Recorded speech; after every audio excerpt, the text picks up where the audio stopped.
Let's turn to Bangladesh now, where chaos has become a way of life. When India says it, Dhaka's leaders do not like it. They think we are meddling. Well, how about their own army chief? That's right. Bangladesh's army chief has spoken out. His name is General Waqaruzzaman. He has slammed Bangladesh's politicians. He says they're too busy vilifying each other, and the result? Deteriorating law and order. The army chief has urged politicians to stop the infighting and bickering. If not, he says Bangladesh's independence could be at risk.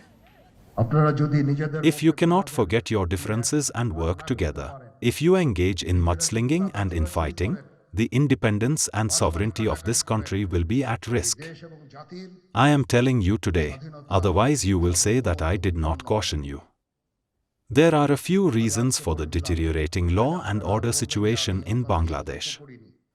The first reason is that people are busy fighting amongst themselves, vilifying each other. This provides a perfect opportunity for outsiders who can take advantage of the current situation. Now, this is a very big statement, especially for an army chief to make. The question is, will Muhammad Yunus accept this criticism? Or is the general an Indian proxy too? We haven't heard from the interim regime yet, but this conflict is not new. Reports say the army has been losing patience with Yunus, mainly because of two reasons. One, the refusal to hold elections. At first, Yunus wouldn't even give a timeline. He refused to say when elections could be held. Finally, it was the army chief who set a deadline. He said polls would be held before the end of 2025. That is the first reason. Secondly, the army wants to return to the barracks. General Waqar feels military regimes are unpopular in Bangladesh, so he wants to remain out of politics and public eye. But right now, that's impossible. Mobs are taking matters into their own hands. They're destroying public property, but the army is standing by helplessly. Apparently, the general does not like that. He feels it is hurting the army's image, which is why he seems to have spoken out publicly. His attack was not on Yunus specifically, but you get the drift of it. And it's not just domestic policy. This chaos is evident in Bangladesh's foreign policy too. India's foreign minister spoke about it on Saturday. He said Dhaka is blaming India for almost everything. He also asked the Yunus regime to make up its mind on India. Does it want good relations or not? Listen to this. They have to make up their mind what kind of relationship they want with us. Because if every day somebody in Bangladesh who's in this interim government which they have made up for themselves, if they stand up and blame India for everything, and some of the things if you look at their reports are absolutely ridiculous.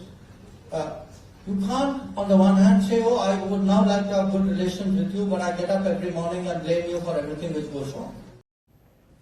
Dhaka has responded to Minister Jaishankar. They say they want good working relations with India.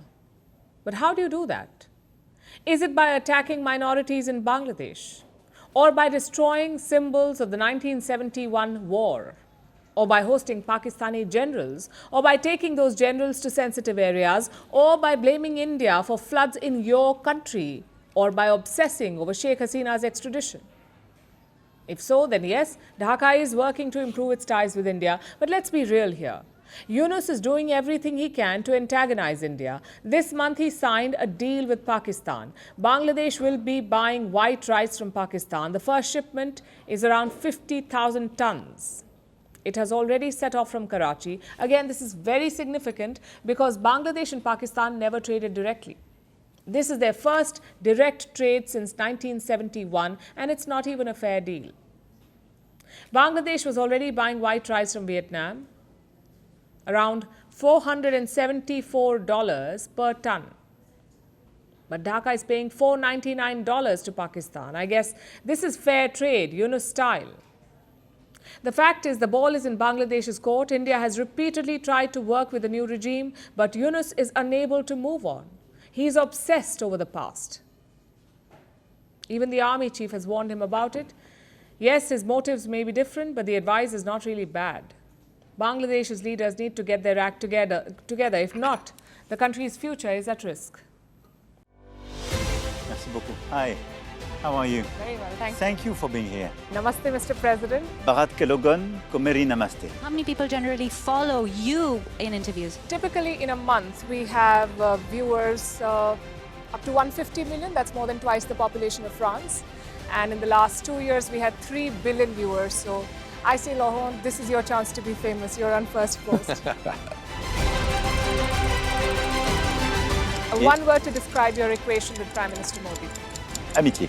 As India and France work together, are you creating a new era of non-alignment in the technology space?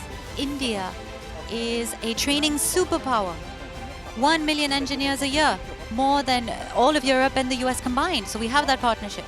We have a partnership on the environment and the economy. We also have civilian nuclear programs, and that is something we've developed far beyond the France-India relationship. So we want to work together on AI. And then comes China with its DeepSeek, creating models at a fraction of the cost. Did that innovation take you by surprise? Did that breakthrough make you sit up and think, what did the Chinese do and how? But what did DeepSeek do? They took everything that was already available from the last AI model, and then they recalibrated it. So are you going to ban Chinese AI in France? So we don't have this American approach of banning tech because of where it comes from.